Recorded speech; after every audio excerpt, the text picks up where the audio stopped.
tout le monde, bienvenue au live de l'église comme à la maison. J'espère que vous allez bien, que vous êtes bien installés dans vos canapés, tranquilles, avec une petite tisane ou un petit chocolat chaud. Voilà, on est de nouveau en live et de nouveau confinés. Je sais qu'on n'est pas tous très enthousiastes à cette idée d'être de nouveau confinés. Nous, avec l'église, on va moins pouvoir se voir en réel et on est bien triste pour ça. Mais heureusement, il y a la technologie, heureusement, il y a encore les petits groupes qui peuvent se vivre avec Zoom. Et c'est quand même une joie de pouvoir quand même passer ce moment ensemble, en live sur YouTube. Alors bienvenue à ceux qui ne connaissent pas, bienvenue à ceux qui découvrent ce que c'est l'église en ligne. Oui, c'est un peu spécial. On croit vraiment que l'église, c'est des relations.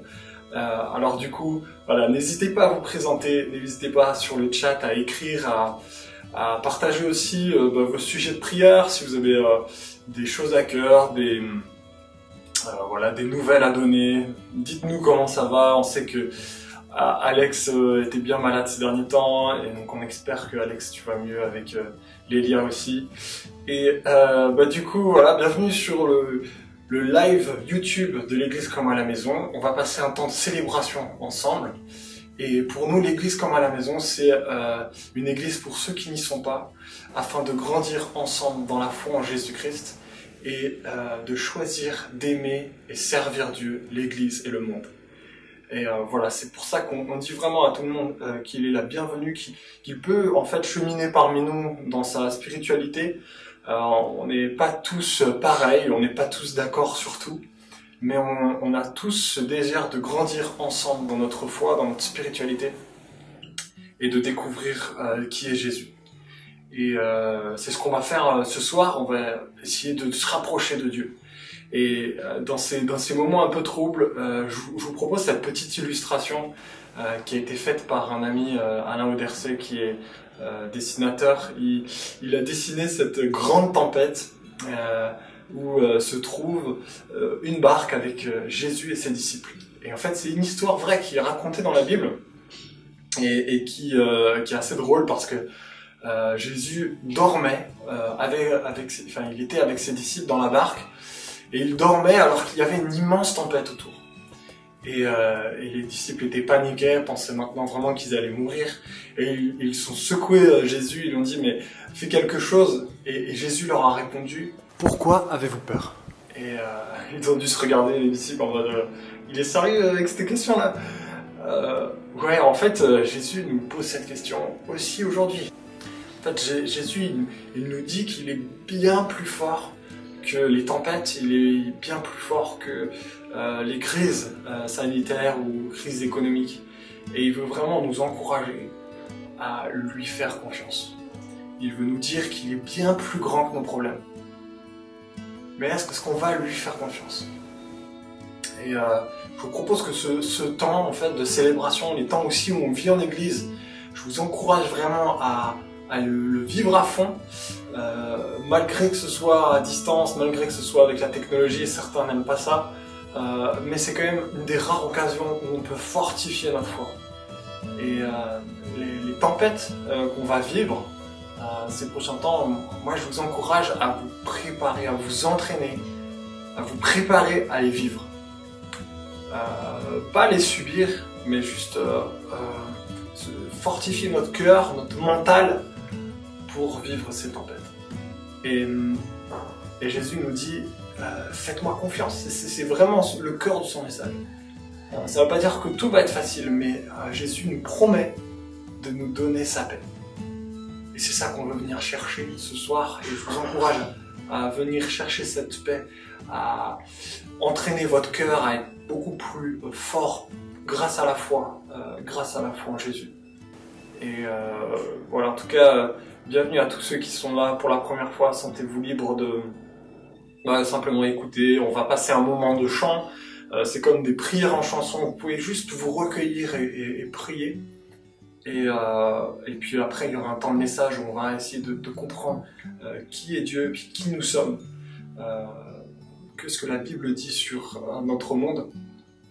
Et puis voilà, je terminerai ensuite, mais je vous propose juste de faire une prière, là maintenant, juste pour remettre ce temps, et aussi que notre cœur, notre concentration soit tournée vers Dieu.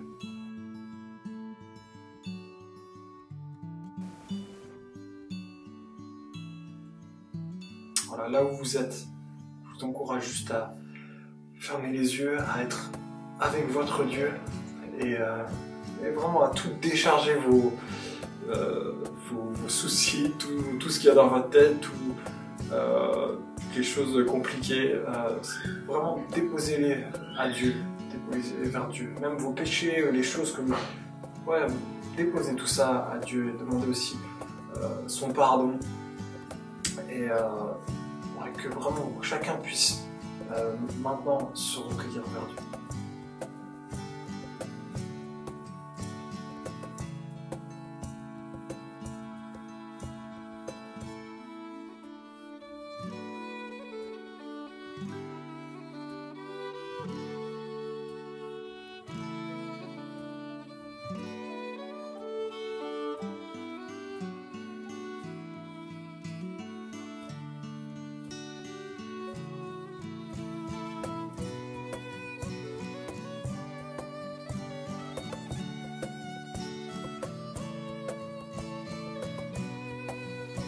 Ouais, Jésus, mon Dieu, merci parce que t'es un Dieu qui gère les tempêtes et qui veut se servir même des tempêtes pour nous pousser vers toi, pour nous aider à te faire confiance, à te mettre au centre. Et je te prie que ces moments de célébration, ce moment-là, Seigneur, puissent tous nous rapprocher de toi. Tu es le grand Dieu, celui qui a tout pouvoir, mais aussi c'est toi qui est maître de tout, c'est toi qui règne. On veut te demander de régner sur nous. Seigneur, que ce ne soit pas nous qui te commandons, mais vraiment que ce soit toi qui soit sur la place de trône, sur la place du roi. Et ouais. Aide-nous, Seigneur, à nous rapprocher de toi juste pendant ces moments. Amen. Amen. Je vous souhaite une bonne célébration et je vous dis à tout à l'heure. Nous venons dans ta présence.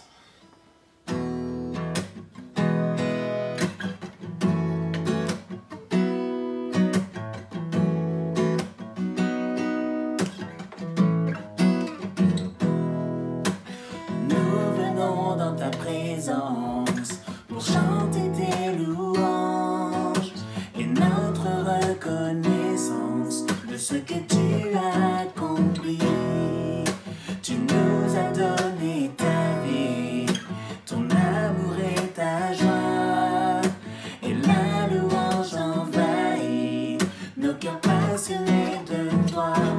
Tu es le Créateur puissant, l'agneau ressuscité. Toi seul a pu triompher de la mort et du péché. Tu as délivré ton peuple pour la vraie liberté. Je veux suivre tes pas, chaque jour être avec toi. Nous venons dans ta présence pour chanter tes louanges et notre reconnaissance de ce que tu as accompli. Tu nous as donné ta vie, ton amour et ta joie, et la louange envahit nos cœurs passionnés de toi. Tu es le Créateur puissant, l'agneau ressuscité. Toi seul a pu triompher de la mort et du péché. Tu as délivré ton peuple pour la vraie liberté. Je veux suivre tes pas, chaque jour être avec toi. Tu es le Créateur puissant, l'agneau ressuscité. Toi seul a pu triompher de la mort et du péché. Tu as délivré ton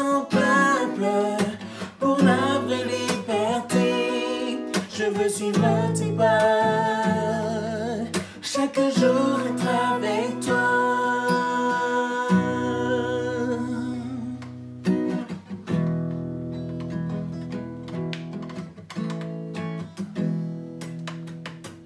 Bien avant.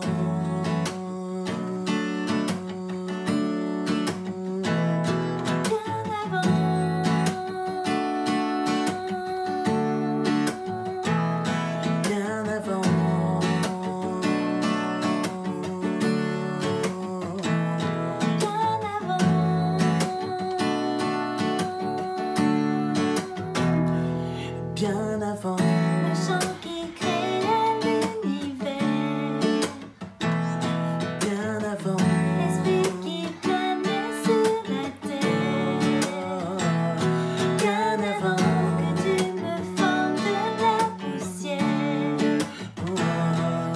Tu rêvais du jour où tu pourrais m'aimer, bien avant Les premiers battements de mon cœur, bien avant que je m'éveille à ta douceur, bien avant mes doutes, mes joies et mes douleurs. tu rêvais du jour où je pourrais t'aimer. Tu rêvais du jour où je pourrais t'aimer. Ah bah belle, je suis à toi. Ah bah belle, je suis à toi. Ah bah belle, je suis à toi. Ah bah belle, je suis à toi. Bien avant Que Jésus marche sur la terre, bien avant le Fils qui nous montre le Père, bien avant que les yeux sur moi soient ouverts. tu rêvais du jour où tu pourrais m'aimer. Bien avant Que mon péché brise ton cœur, bien avant que coule le sang et la sueur, bien avant les coups, le froid et la douleur. tu rêvais du jour où je pourrais t'aimer. Tu rêvais du jour où je pourrais t'aimer. Ah bah père, je suis à toi. Ah bah père, je suis à toi. Ah bah père, je suis à toi. Ah bah père, je suis à toi.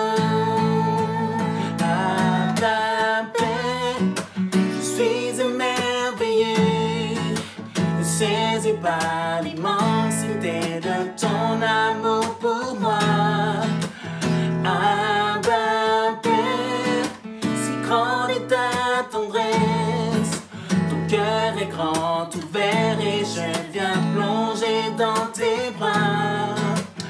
Ah bah père, je suis émerveillé, saisi par l'immensité de ton amour pour moi.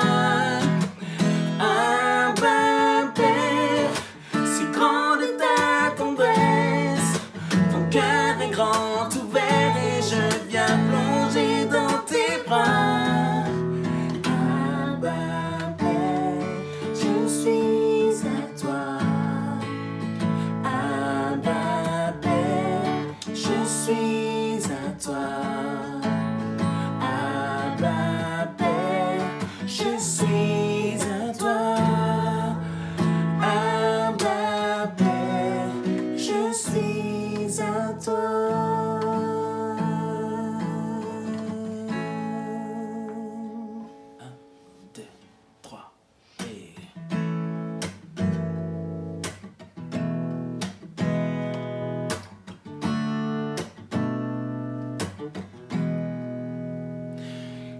je sonde l'univers, les astres que tu as créés,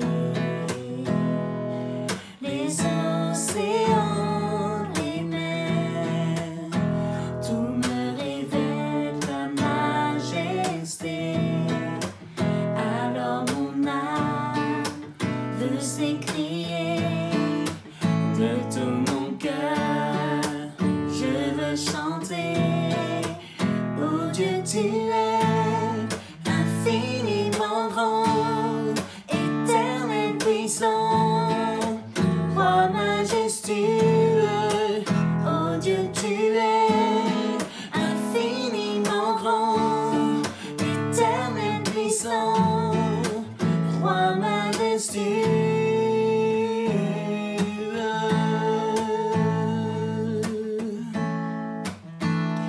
Quand je songe que tu m'as fait, que tu t'es révélé à moi, que pour moi tu as tout créé, tout me révèle ta bonté. Alors mon âme veut s'écrier de tout mon cœur. Je veux chanter. Alors mon âme veut s'écrier de tout mon cœur. Je veux chanter. Oh Dieu, tu es infiniment grand, éternel puissant, roi majestueux. Oh Dieu, tu es infiniment grand, éternel puissant, roi majestueux.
Oh Dieu, tu es infiniment grand, éternel puissant, le roi majestueux.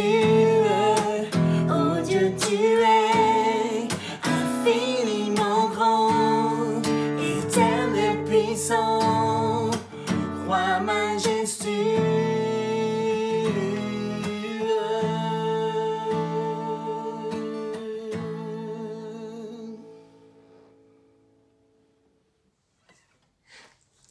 Salut l'Église, un grand merci à Myriam et Mathieu pour ce moment de louange qu'on a pu vivre ensemble, bien que pas réunis.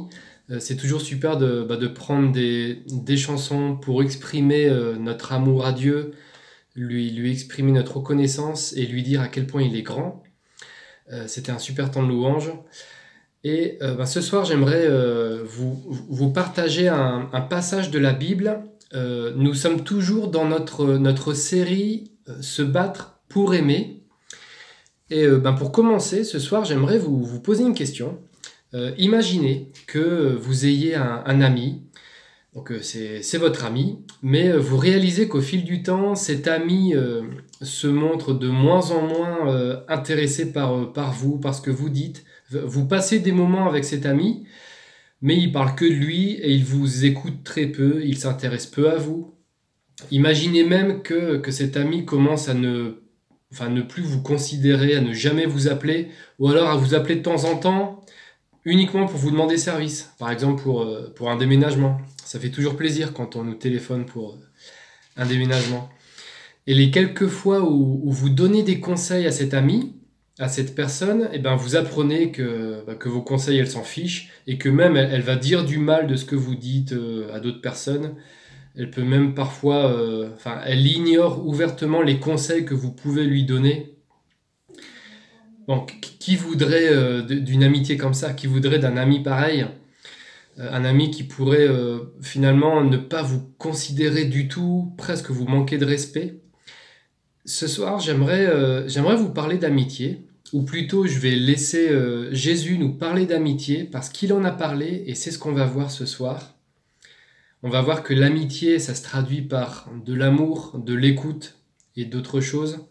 Et je vais commencer par lire un passage dans l'évangile de Jean au chapitre 15. C'est un passage dans lequel Jésus nous parle d'amitié et il nous invite à devenir son ami. Et on va voir comment. Donc, Jean chapitre 15, et je lis du verset 12 au verset 16. « Voici mon commandement. Aimez-vous les uns les autres comme je vous ai aimé. Il n'y a pas de plus grand amour que de donner votre vie pour vos amis. Vous êtes mes amis si vous faites ce que je vous commande. Je ne vous appelle plus serviteur, parce que le serviteur ne sait pas ce que fait son Seigneur. Mais je vous ai appelé ami parce que je vous ai fait connaître tout ce que j'ai appris de mon Père. Ce n'est pas vous qui m'avez choisi, mais c'est moi qui vous ai choisi. Et je vous ai établi afin que vous alliez et que vous portiez du fruit et que votre fruit demeure. » Je m'arrête là. Donc, dans ce passage, Jésus nous dit qu'il nous appelle amis. Et il nous donne une condition pour être son ami. Il nous dit « Vous êtes mes amis si vous faites ce que je vous commande » verset 14. Donc, on peut se poser la question, qu'est-ce que Jésus nous commande?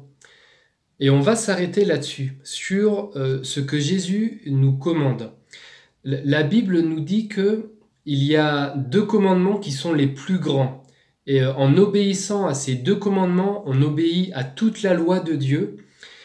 Et vous savez que Jésus a beaucoup enseigné. Il a donné beaucoup d'enseignements, de conseils, de directives. Mais ces 2 commandements-là, qui sont les plus importants, ils répondent quasiment à tout ce que Jésus a pu enseigner. Et donc ces 2 commandements, il y a « aimez-vous les uns les autres », qu'on peut reformuler aussi « tu aimeras ton prochain comme toi-même ». Donc ça, c'est l'un des 2 commandements. Et le premier, le plus grand, c'est « tu aimeras ton Dieu de toute ta force, de toute ta pensée, de toute ton âme ». Et j'aimerais qu'on puisse s'attarder sur ces 2 commandements parce qu'à partir du moment où nous obéissons à ces commandements, nous pourrons approfondir notre amitié et notre relation avec Jésus. Ici, Jésus nous rappelle déjà le commandement « Aimez-vous les uns les autres ». Alors c'est une parole qu'on connaît tous, je crois, qui est pas mal répétée, mais elle n'en demeure pas moins puissante. Cette parole, je trouve qu'elle a une portée telle que tous les jours, tous les matins, on peut se poser la question et se le rappeler. Aujourd'hui, je dois aimer les autres. Et qu'est-ce que je peux faire aujourd'hui pour aimer mon prochain? Il y a une vérité qui est importante ici, c'est que aimez-vous les uns les autres. Donc c'est une parole de l'évangile que Jésus nous a donné, que Dieu nous laisse. Et ça traduit que l'évangile est indéniablement porté vers l'autre. Si vous pensez qu'être chrétien, c'est faire passer les autres avant vous, si vous pensez qu'être chrétien, c'est vivre pour les autres, eh bien vous avez raison, c'est ça être chrétien. Dans une certaine mesure, on doit prendre soin de soi aussi, ça n'empêche pas, mais ce qui doit nous caractériser, nous les chrétiens, c'est notre sensibilité à se préoccuper des autres. C'est ce qui doit nous caractériser en premier lieu. En ce moment, je sais qu'on est dans l'église comme à la maison, on est plusieurs à lire un livre qui s'appelle L'Église au quotidien. Je vous le mets ici. Voilà, L'Église au quotidien. Il y a plein de choses super dans ce livre. Et notamment, on voit le témoignage d'une église qui rayonne dans son quartier. C'est basé en Angleterre. Et on voit que les chrétiens sont investis, engagés dans plein d'activités dans leur quartier. Donc auprès de leurs voisins, leur entourage, pas croyants, pas chrétiens. Les personnes qu'ils fréquentent, il y a des athées, des personnes qui ont une autre religion. Enfin voilà, il y a tout type de non-croyants. Mais toutes ces personnes-là, ce bouquin explique que l'entourage des chrétiens, toutes les personnes qui ne sont pas chrétiennes, elles reconnaissent que ce groupe de personnes-là, qu'on appelle les chrétiens, eh bien, ils se mettent au service, ils servent de bon cœur. Ils apportent leur aide à des associations, ces chrétiens, ils participent à du ramassage d'ordures, ils aident les personnes âgées, etc. Donc, toutes ces personnes qui ne sont pas chrétiennes, elles sont libres de reconnaître Jésus-Christ, de croire en Dieu. Mais dès lors que des chrétiens, qu'un groupe de chrétiens est vu comme serviable, bienveillant et digne de confiance, là, il y a quelque chose de puissant, c'est génial. Parce que si les personnes à l'extérieur de l'Église reconnaissent que nous, les chrétiens, nous avons de l'amour et que nous sommes poussés par l'amour, là, franchement, on a tout gagné. C'est ce qui constitue la principale force de notre témoignage. À l'inverse, vous pouvez imaginer, si par exemple, moi, je suis un chrétien complètement égoïste et que je suis imbuvable comme mec, les personnes autour de moi qui ne sont pas chrétiennes, elles auront toutes les bonnes raisons de ne pas vouloir s'intéresser à Dieu, à l'évangile ou à quoi que ce soit. Donc, lorsque Jésus nous dit « Aimez-vous les uns les autres », je voulais juste vous laisser ces quelques réflexions. Mais j'aimerais vraiment m'attarder sur l'autre plus grand commandement que Jésus nous a laissé. Et il nous l'a dit par exemple dans Matthieu chapitre 22. Jésus dit « Tu aimeras le Seigneur ton Dieu de tout ton cœur, de toute ton âme et de toute ta pensée. » Et ça, c'est primordial si on veut une vraie amitié avec Jésus. C'est d'entretenir notre amour qu'on a pour Jésus, qu'on a pour Dieu. Comment on fait pour aimer Dieu ? On peut se poser la question, tu aimeras le Seigneur ton Dieu de toute ta pensée. En réfléchissant, j'ai réalisé qu'il était pas mal question de préoccupation. À quel degré nous sommes préoccupés par Dieu ? Comme on peut être préoccupé par quelqu'un qu'on aime, un ami ou notre conjoint, on peut être préoccupé. Être préoccupé, ça traduit de l'amour. Et moi, pour m'évaluer, et c'est une question que je vous laisse, pour vous évaluer, au cours de ces dernières 24 heures, vous pouvez vous poser certaines questions. Est-ce que ces dernières 24 heures, vous avez passé du temps avec Dieu ? Ou alors, est-ce que vous avez juste pensé à lui en vous demandant comment l'honorer dans votre vie ? Ou alors, est-ce que ces dernières 24 heures, avez-vous parlé de Dieu à quelqu'un ?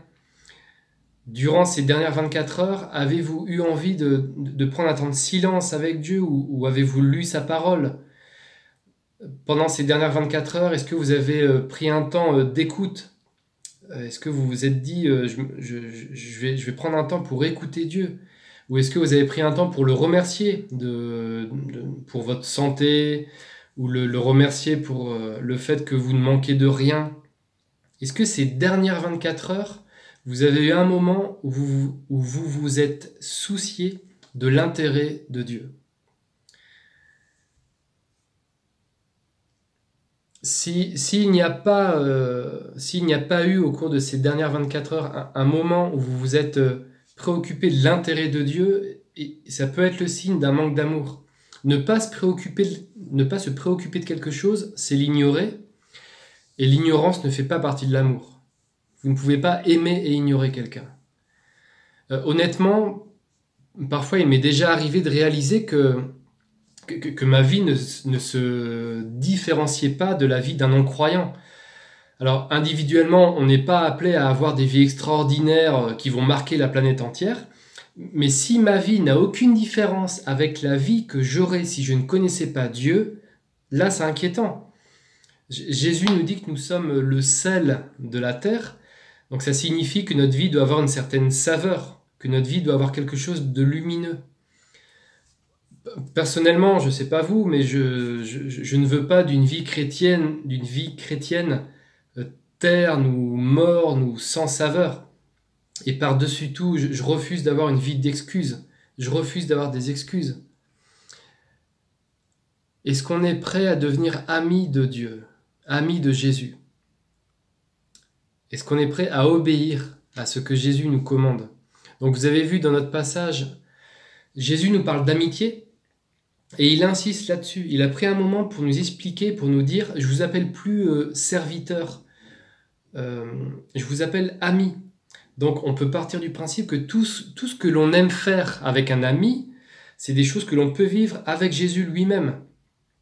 Alors évidemment, Jésus, c'est aussi notre maître, Dieu est notre maître, et nous lui devons honneur, respect et révérence, mais Jésus nous explique que nous pouvons aussi, au même titre que Dieu est notre maître, on peut de la même manière cultiver une amitié. Et j'aimerais continuer en lisant le passage qu'il y a juste avant. Donc là, je vous ai lu dans Jean chapitre 15, je vous ai lu à partir du verset 12. Là, je vais reprendre à partir du verset 1 pour continuer. Donc je lis Jean 15, verset 1. C'est Jésus qui parle et il dit « C'est moi qui suis le vrai cep et mon Père est le vigneron. Tout sarment qui est en moi et qui ne porte pas de fruit, il l'enlève. Et tout sarment qui porte du fruit, il le taille, afin qu'il porte encore plus de fruits. Déjà vous êtes purs à cause de la parole que je vous ai annoncée. Demeurez en moi, et je demeurerai en vous. Le sarment ne peut pas porter de fruits par lui-même, sans rester attaché au cep. Il en va de même pour vous si vous ne demeurez pas en moi. » Donc là, quand Jésus nous dit demeurer, ça veut dire rester à l'endroit où on se trouve. Donc nous qui sommes chrétiens, nous sommes en Jésus-Christ, nous devons rester en Jésus-Christ, nous devons demeurer en lui, comme la branche est attachée à l'arbre. Verset 5, « Je suis le cep, vous êtes les sarments. Celui qui demeure en moi et en qui je demeure porte beaucoup de fruits, car sans moi vous ne pouvez rien faire. Si quelqu'un ne demeure pas en moi, il est jeté dehors, comme le sarment, et il sèche, on le ramasse, et on le met au feu, et il brûle. Si vous demeurez en moi et que mes paroles demeurent en vous, vous demanderez ce que vous voudrez et cela vous sera accordé. Ce qui manifeste la gloire de mon Père, c'est que vous portiez beaucoup de fruits. Vous serez alors vraiment mes disciples. » J'aimerais m'arrêter sur cette notion de fruit. Porter du fruit, qu'est-ce que ça veut dire? Il y a une grosse partie de... En fait, porter du fruit, ça va répondre aux deux plus grands commandements. Aimez-vous les uns les autres dès lors que nous sommes portés vers l'autre, à travers notre amour, notre service, on porte du fruit, clairement. Et je voulais pas m'attarder un peu plus sur ce point, mais j'aimerais vraiment m'attarder toujours sur le premier commandement, tu aimeras ton Dieu de toute ton âme. Quand Jésus nous parle de porter du fruit, il y a un côté passif, parce que nous sommes une branche de l'arbre, et une branche qui est sur l'arbre, qu'est-ce qu'elle fait? Elle est passive, et elle reçoit la sève que lui donne l'arbre. Cette parabole que Jésus nous donne, donc une parabole c'est une comparaison, quand il dit que lui c'est le cep et que nous sommes les branches, cette parabole elle est géniale et je pourrais m'arrêter sur beaucoup de détails mais j'aurais pas le temps de le faire. Mais elle est vraiment pertinente cette parabole parce que, je suis pas jardinier mais je me suis renseigné et il y a plein de détails qui sont très parlants dans cette image. Mais je veux juste m'arrêter sur les aspects importants et sur notre thème, se battre pour aimer. Jésus nous donne une logique. Nous sommes une branche, donc nous recevons ce que l'arbre nous donne. Il y a un côté passif, mais il y a un côté actif parce que contrairement à une vraie branche qui peut pas s'arracher et partir, nous, au contraire, nous pouvons refuser d'obéir à Dieu. Nous avons le libre arbitre. Ce que je vous ai expliqué tout à l'heure sur comment aimer Dieu, c'est comme si le fluide que vous allez recevoir Dès lors que vous êtes devenu chrétien, vous recevez un fluide qui permet à votre foi de rester vivante. Et le côté passif signifie que vous allez recevoir des choses en vous qui vont vous changer et vous transformer. Porter du fruit, c'est un changement intérieur, c'est un changement personnel. Petit à petit, par son esprit, Dieu fait quelque chose en nous, il fait une œuvre de sorte à ce qu'on puisse se détacher du monde de plus en plus et s'attacher de plus en plus à Jésus-Christ. Si je suis la même personne aujourd'hui, si je suis la même personne que celle que j'étais quand je ne connaissais pas Dieu, ça veut dire que je ne me suis pas laissé travailler par l'Esprit de Dieu. Verset 2, il le taille afin qu'il porte encore plus de fruits. Lorsque vous avez une branche, il est important que la branche soit taillée.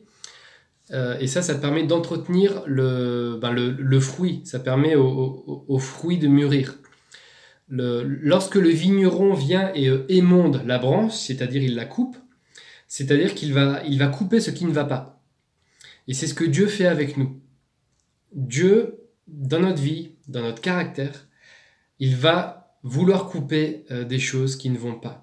Le sarment qui porte du fruit, la branche qui porte du fruit, c'est l'image du chrétien qui porte du fruit et qui devient comme Jésus. Les branches, elles ont besoin d'être taillées, d'être nettoyées. Et tout comme un vigneron va se débarrasser des insectes, des champignons et d'autres maladies des fois qu'il peut y avoir sur les branches, je suis chrétien et je dois être purifié du monde qui s'attache à moi. C'est pour ça, cette image, elle est vraiment pertinente, cette image de la branche. Comme je vous l'ai dit, demeurer, c'est rester à l'endroit où on se trouve. Et notre position, elle est celle-là. Et on doit réaliser que nous sommes attachés à Christ. Et si Christ nous dit de demeurer là, c'est qu'on ne doit pas être ailleurs. Une autre signification de cette parabole, c'est que Jésus vit en nous. De la même manière que la branche qui est attachée à l'arbre, dans la branche, vous avez l'arbre qui vit. L'arbre est pleinement dans la branche. Et c'est pour ça que cette image, cette parabole, elle est vraiment pertinente. Jésus nous montre, encore une fois, qu'il vient vivre en nous. La Bible nous dit que nous sommes morts à notre propre nature. Nous qui sommes chrétiens, nous sommes morts et que Jésus est venu vivre en nous. Si je le formule personnellement, ça veut dire que Nathan est mort, mais que c'est Jésus qui vit dans le corps de Nathan. Vous pouvez appliquer cet exemple pour vous-même. Vous êtes mort à votre propre nature, à votre vieil homme, mais c'est Jésus qui vit en vous. Porter du fruit, c'est avant tout, c'est avoir engagé ce processus et voir du changement chez nous. Et je veux revenir à mon introduction avec, je vous ai parlé de cet ami complètement antipathique. Personnellement, j'ai beaucoup été comme ça avec Dieu. Jésus souhaite une amitié et combien de fois j'ai pu ignorer Jésus finalement? Combien de fois j'ai pu faire appel à lui que pour lui demander quelque chose, mais sans entretenir une vraie relation d'amitié avec lui? Jésus souhaite une amitié avec chacun d'entre nous et on a très vite tendance à l'ignorer dans notre vie. Et je veux terminer par rapport à notre thème. Donc, notre thème en ce moment, c'est se battre pour aimer. Et ça sous-entend que pour aimer, il y a un combat et ce n'est pas évident. Voilà, je voulais terminer là-dessus en vous rappelant qu'évidemment, ce n'est pas facile.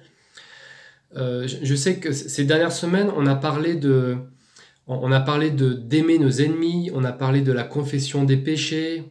On va bientôt parler du pardon, il me semble qu'on en a un peu parlé, mais ces choses-là, ça traduise l'amour qu'il y a en nous. Et ce sont des choses qui sont difficiles à faire. Il y a des choses difficiles à faire pour aimer, et c'est vrai qu'il faut se battre. Démontrer notre amour, être démonstratif, ça demande des efforts. Ça demande des moments pas si évidents que ça. À l'image d'ailleurs de Jésus, Jésus, pour nous montrer son amour, il s'est laissé tuer. Jésus souhaite être notre ami, et cette amitié s'entretient et produit des effets. Ce soir, je voulais vraiment insister sur finalement notre relation avec Dieu, sur ce plus grand commandement. Tu aimeras ton Dieu de toute ta force, de toute ton âme, de tout ton cœur, de toute ta pensée. Et j'aimerais vous laisser avec quelques questions pour vous inviter à continuer à méditer là-dessus. Première question, y a-t-il du changement dans mon caractère, ma personnalité, depuis le moment où j'ai rencontré Dieu? Et après, par rapport aux fruits, deux petites questions. Quels fruits aimerais-je produire ce mois-ci au niveau personnel? Et quels fruits aimerais-je produire cette semaine autour de moi? Et si on formule cette dernière question différemment, ça serait qui pourrais-je bénir? J'aimerais prier maintenant et après, je vous laisse avec ces questions. Vous pouvez prendre le temps de méditer. Mais voilà, j'aimerais terminer par prier. Seigneur, je te loue encore pour ta parole. Merci parce qu'elle nous montre l'exemple, elle nous encourage beaucoup. Et ce soir, Père, on a réalisé que Jésus nous invite à être son ami. Et tu vois, Père, à quel point on est incapable. Moi, je reconnais, Père, mon incapacité à bien entretenir cette relation d'amitié. Je te demande pardon pour ça. Et Père, je te prie pour chacun d'entre nous. Permets à chacun d'entretenir cette relation, cette amitié avec Jésus-Christ. Permets à chacun qui est comme un nouveau départ, Seigneur, dans notre vie. Un nouveau départ où on va reconsidérer ce que tu nous dis, parce que peut-être qu'on n'avait pas pleinement compris ce que tu nous invitais à faire. Mais maintenant que nous le savons, Seigneur, donne-nous d'entretenir cette amitié.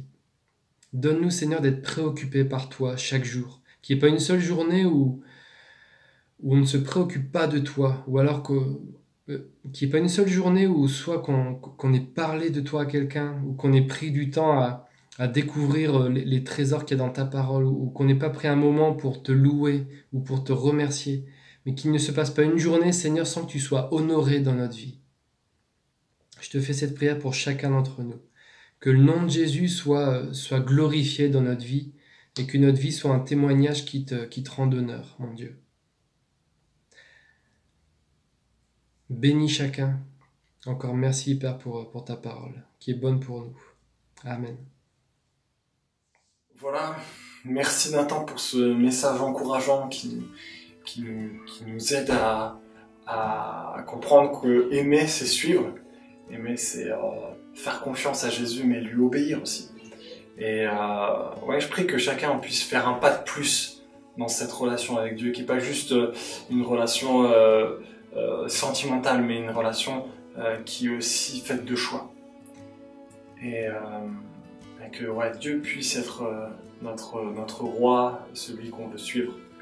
Et je vous encourage cette semaine à cultiver une relation avec Dieu, à prendre du temps régulier, à prier, mais aussi à prendre soin des uns des autres. Et c'est le premier défi qu'on aimerait vous laisser, c'est que pendant cette période où on est confiné, que régulièrement on essaye d'appeler les uns les autres, les amis, peut-être les voisins, prenez le temps de veiller les uns sur les autres. C'est vraiment notre réservoir relationnel qui va prendre un coup ces prochains temps. Et je vous encourage vraiment à prendre soin de ce besoin relationnel que chacun a, que nous avons. Et n'hésitez pas à vous appeler. Ça, c'est vraiment important. Et puis au niveau du programme avec l'église comme à la maison, en fait, on aura à chaque fois une soirée home. Donc c'est une soirée en petit groupe toutes les 2 semaines. Donc si ça vous intéresse, n'hésitez pas à nous contacter. On a de nouveau changé les groupes. Aujourd'hui, maintenant, on est à 5 groupes. Et en fait, il y a de la place si jamais des personnes veulent se rajouter. Vous pouvez nous contacter pour venir. C'est vraiment un moment où on vit la solidarité, même à distance. On se connecte avec Zoom et du coup, on passe un temps à étudier la Bible en discutant en petits groupes. Et donc, ça sera toutes les 2 semaines. On aura une célébration le mois prochain. Ce sera le 5 décembre, je crois, si ma mémoire est bonne. Et sinon, dans 2 semaines, on va vous proposer une soirée un peu partage sur Zoom. Une soirée apéro, prière, partage. C'est-à-dire que si vous voulez ramener un passage de la Bible que vous aimez bien ou un encouragement, un témoignage, vous pourrez le partager. Et ce sera une soirée sur Zoom, samedi soir, donc ce sera le samedi dans 2 semaines. Et on prendra l'apéro, on prendra un petit temps de prière aussi. Ce sera vraiment une occasion aussi de prier en église. Donc on manquez pas ces rendez-vous. En fait, il y a un rendez-vous par semaine, quoi. Et c'est vraiment des rendez-vous qui sont importants. On vous encourage à les vivre. C'est ce qui va aussi nous faire grandir, nous, dans notre foi. Et aussi en église, on va grandir en communauté. Et ça, c'est trop bien de partager ça ensemble.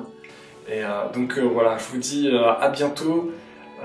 Voilà, n'hésitez pas encore si vous avez des questions, vous pouvez nous écrire. Et on vous souhaite encore un bon week-end. Que Dieu vous bénisse. Et on espère se revoir bientôt.